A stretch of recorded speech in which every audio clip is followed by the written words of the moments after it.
So now let's go through something very similar, but with horizontal transformations. So that means we're going to be changing the input. And as we've just seen, when we change the input, it actually is more sensible when dealing with something like this to do the translation first and then the horizontal scaling. So let's start with y is equal to x. And the first thing I think we should do, okay, we need that minus 2. So we want to basically get an x minus 2. So we want to change the input to a minus 2. So we want to translate to the right by 2. Got to think carefully about this. So translate right by 2. So that's doing what? It's taking the input and replacing it with the input minus 2. So that gives me what? That gives me y is equal to x minus 2.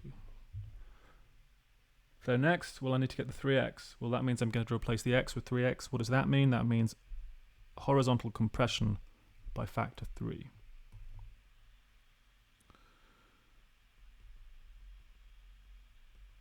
Horizontal compression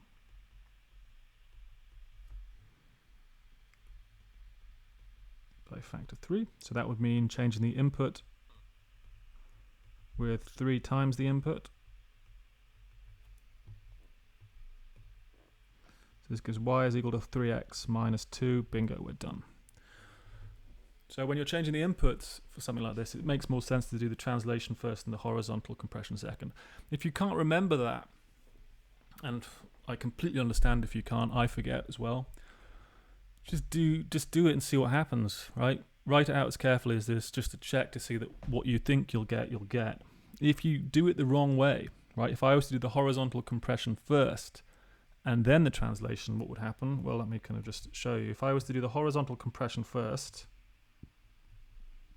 I would get y is equal to 3x. But then if I was to do the translation, it would be y is equal to 3 of x minus 2 there, which is 3x minus 6. And that's not right. That's not equal to that. So just by checking it carefully, I know I've done the wrong thing. I would need to change the translation in this case, right, in this second case, to something a bit weird, something like, I don't know, what would it have to be, 2 divided by 3 or something like that. I don't want to do that. It's more difficult. It's much better to do the first case and just read the numbers off immediately.